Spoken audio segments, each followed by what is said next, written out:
Hey everybody, welcome back. So, hey, this is what happens when you tear your bicep, and well, got to go in for surgery and all the other very exciting things. But it allows me to wear one of my favorite shirts, Awesome Sauce, from Dan Golden, who gave me that a while ago because it's one of my favorite statements of great things to say.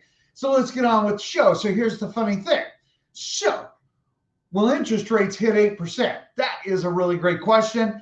There is a probability that it will happen. It's very slim, but it's probable. Today we were bobbling around and hit up close to the sevens and crested over the sevens in some capacities.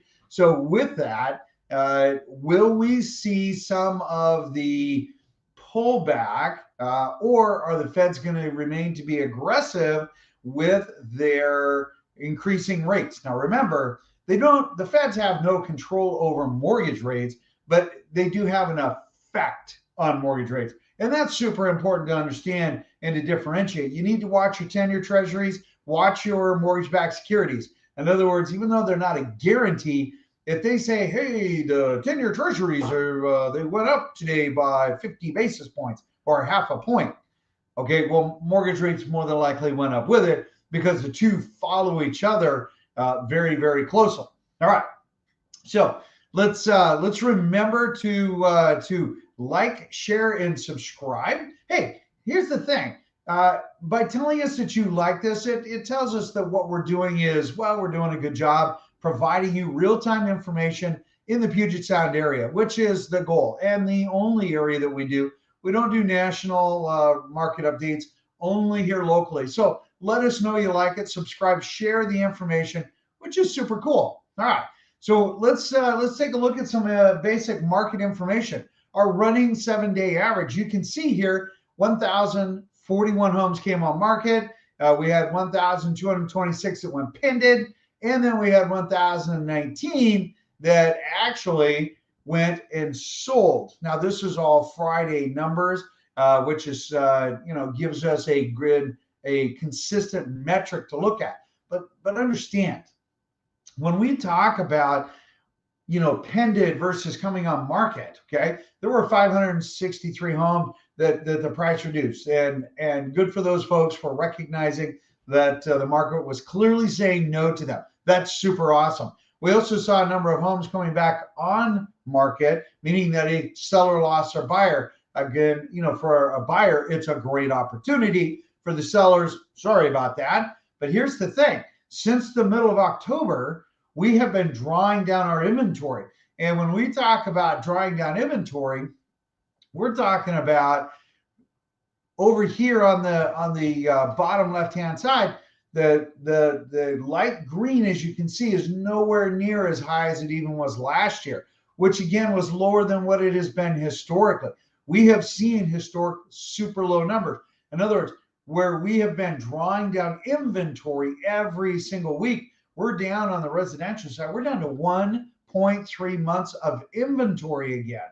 And that is getting way too low. A balanced market is considered 4 to 6 months of inventory. And you're going to see a chart here in a little bit just on King County alone.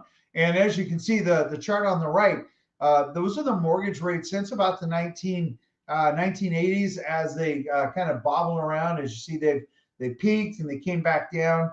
And then, our fixed rate without any adjustments, 7.37 on the left-hand side. Part of this is driving an inventory issue, which has been giving and propping up price support for our area. In fact, we've seen a 1.4 appreciation month over month. I'm going to show you some funny numbers here in a little bit. Well, they're not that funny. But anyway, you can see just on active inventory, we are 21,000 homes below where we should be at. We should be far more than where we're at, and we are not. And so even though the other numbers, as far as the number of solds, the number of pended homes actually available, are also suffering because 21,000 homes, that's a third of where we're supposed to be at. We have 10,000 homes only because we had a big bump on Friday, which is normal. Otherwise, we should be at 18 to 22,000 homes. we're at half that. So that's a tough nut to work with.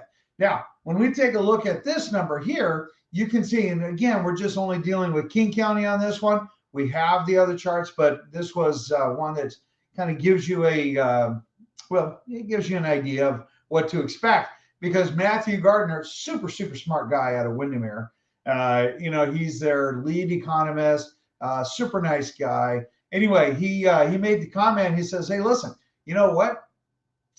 July active listings in the Tri-County, King, Pierce, Snohomish County, okay, were fewer than in July on record, except for the pandemic year. The pandemic year, we only had a couple of thousand.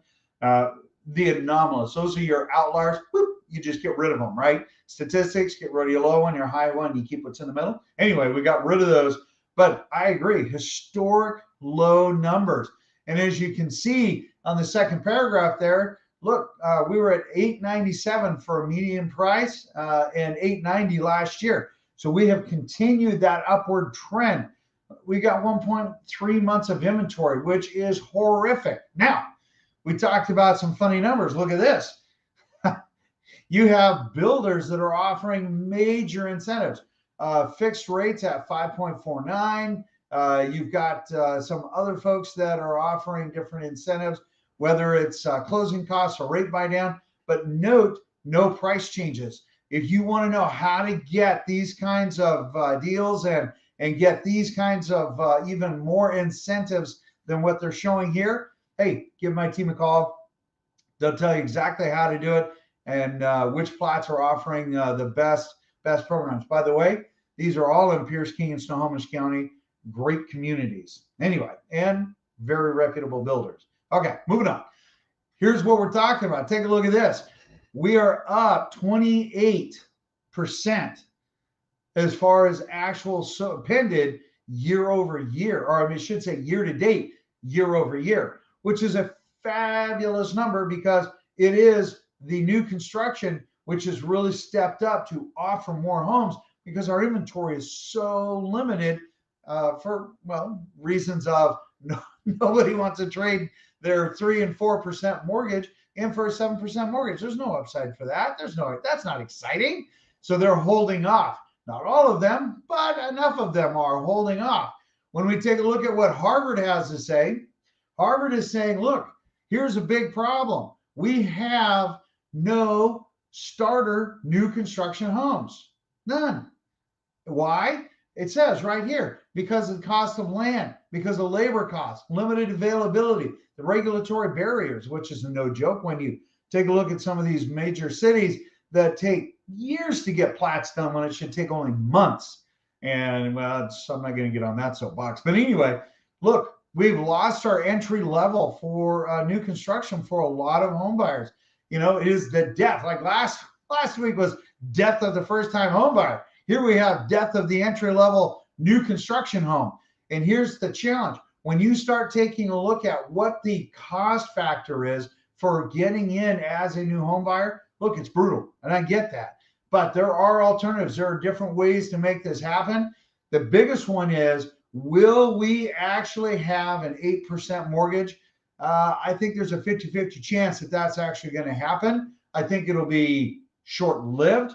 Again, I still believe that in Q4, fourth quarter of this year, we're going to start to see some of those mortgage rates come down. In 2024, we're going to see some of those mortgage rates come down, even though we've got on the commercial real estate side, CRE, on the commercial real estate side, we only have a couple $100 billion that are being refinanced, but next year and the following year, each have about $1 trillion worth of commercial real estate that needs to be refinanced. And that is what might turn some of our banking industry upside down.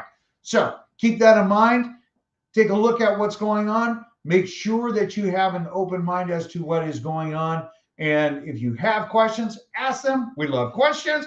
And we get back to you in 30 minutes, except for on Sunday. And, well, part of last week I was a little slow, but I think I got a good reason. Anyway, with that, if you guys have any questions, let me know. Smash that subscribe button. Make sure that you get in there. Let us know that you like what you see. Make sure that you ask your questions. In the meantime, I will catch you guys on the next video. Take care.